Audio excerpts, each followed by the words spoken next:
著名美食家蔡澜曾经说过一句话：正统的日本铺子绝对不会卖三文鱼刺身。我喺日本生活咗8年，日本人係絕對唔食刺身㗎，唔食三文魚刺身，其他刺身食。结果因为这句话在网络上被疯狂嘲讽：你是没去过寿司店吧？明明三文鱼才是日本最受欢迎的寿司。但如果把时间拨回40年前，蔡澜其实是对的。在1980年代的日本，寿司界是没有生三文鱼的。对，你没听错，曾经的日本人根本不吃生三文鱼寿司。那么它是怎么火起来的？答案是一场长达10年的营销阴谋。要理解为什么三文鱼一度是日本寿司的禁区，我们得先从寿司的起源说起。寿司其实不是日本独创的，它最早可以追溯到中国古代一种用盐和米饭发酵鱼类的保存方法，大约在公元前4世纪传入日本。那时候的寿司是发酵寿司，鱼在米饭中发酵几个月甚至几年，吃的时候扔掉米饭，只吃鱼，目的是防腐保鲜。但真正让寿司成为现代模样的是江户时代。在19世纪初的江户，一个叫华屋宇兵卫的厨师发明了握寿司，用醋调味的米饭配上新鲜的生鱼片，手握成一口大小。这是一种街头快餐，适合忙碌的江户商人。为什么流行？因为江户湾新鲜海域丰富，醋饭能杀菌保鲜，鱼片生吃既方便又卫生。那个时代，寿司摊遍布街头，一份只要几分钱，成了大众美食。2战后，日本经济腾飞，寿司店高端化，强调季节性与新鲜度。传统寿司菜单上主要用海鱼、金枪鱼、鲷鱼、黄尾鱼等，这些鱼来自海洋，寄生虫风险低，适合生吃。但河鱼或洄游鱼如鲑鱼呢？不行。日本本土太平洋鲑鱼常常从河流上游洄游，容易携带寄生虫，吃生的非常危险。几百年传统下来，生鲑鱼从来不在寿司菜单上，它被视为不纯净的选择，只能做熟吃，拿去烤、煮、烟熏或者做成腌制食品。想象一下，那时候的寿司店菜单上，你看到的全是经典鱼类，没有一丝三文鱼的影子。所以在上世纪80年代，生三文鱼寿司这个词儿根本不存在。这时，远在北欧的挪威正面临着一个烦恼：凭借冷冽的北大西洋海水和先进的养殖技术，他们成了世界上最大的鲑鱼养殖国。从1970年代开始，挪威鲑鱼产业爆炸式增长。他们发明了海上网箱养殖法，让鱼在自然环境中成长，避免了传统陆基养殖的污染问题。产量从每年几千吨飙升到上百万吨，但养得太猛，结果就是产量严重过剩，价格暴跌，本地市场消化不了，欧洲其他国家也饱和。怎么办呢？他们盯上了全世界最大的海鲜消费国日本。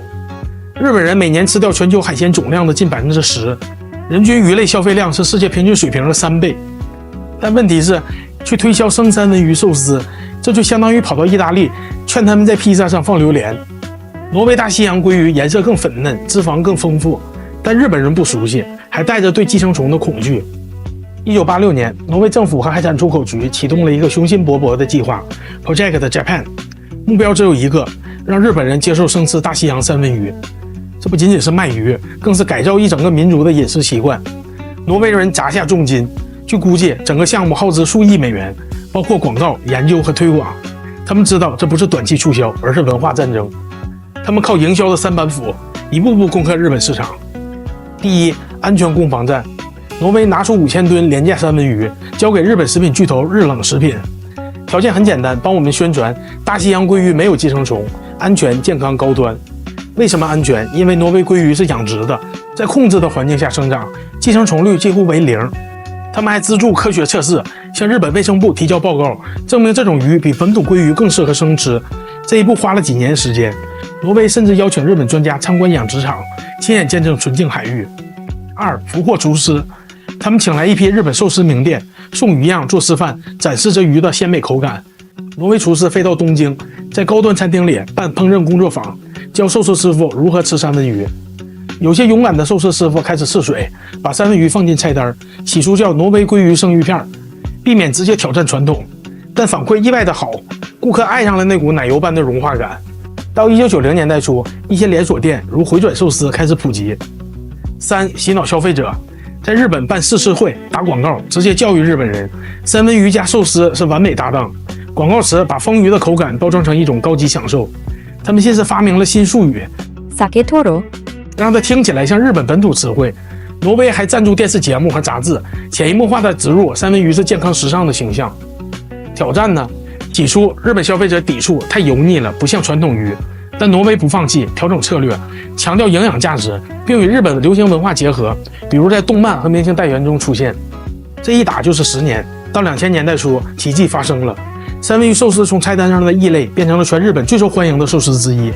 根据日本水产厅数据，鲑鱼进口量从1980年代的几千吨飙升到如今的每年20万吨以上。今天你去日本吃寿司，三文鱼是头牌，甚至在全球范围内，三文鱼寿司都成了标配。大部分寿司店里，三文鱼销量稳居第一。而这一切居然是因为当年挪威卖不掉鱼，硬生生造出来的市场。挪威鲑鱼现在占全球市场的40%，日本成了最大买家，年消费额超过10亿美元。最后说说这2年的热门争议：红鳟鱼和三文鱼。在中国市场，三文鱼主要是进口的挪威大西洋鲑鱼，但有些商家用本土三倍体红鳟鱼冒充三文鱼，引发食品安全和欺诈争论。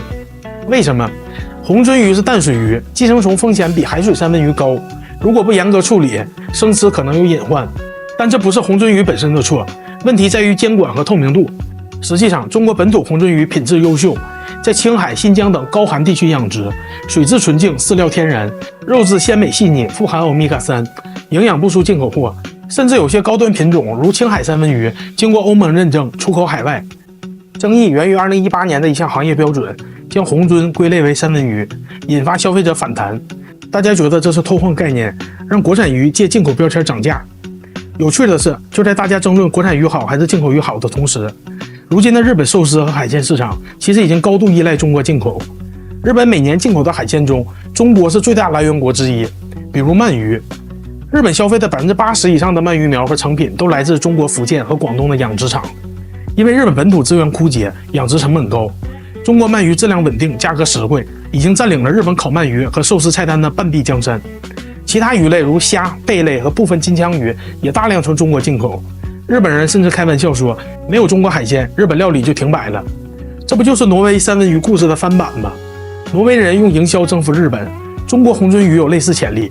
我们有世界最大淡水鱼养殖产业，青海高原的红鳟肉质紧实，鲜嫩无腥味。如果通过营销加上出口认证和品牌包装，总有一天中国产优质红鳟也能堂堂正正占领日本人的餐桌，成为下一个全球饮食神话。所以这个故事告诉我们，好产品不等于好市场，改变传统靠的不只是质量，还要靠无情的营销。挪威人有着世界上最好的三文鱼，如果他们只是默默养鱼，结果就是价格暴跌，产业崩溃。但他们偏偏不认命，用广告、折扣、洗脑，甚至文化渗透，硬是把生三文鱼寿司塞进了日本人的嘴里。今天你吃的每一口三文鱼寿司，其实都是一场北欧阴谋的胜利果实。有人说三文鱼寿司就是最疯狂的文化入侵，但换个角度说，它其实说明了一点：传统再固执也能被改变，市场再顽固也能被攻破。只要你舍得下本钱，连几百年的饮食习惯都能改写。想想其他案例，可口可乐如何把圣诞老人变成红色，或者星巴克怎么让中国人爱上咖啡，这些都是营销改写文化的经典。挪威的故事提醒我们，在商业世界，创新不止于产品，还在于如何卖给全世界。谢谢你看我的视频，如果你喜欢这样的故事，请关注、点赞、分享给朋友们。你的支持是我更新的最大动力。咱们下期见。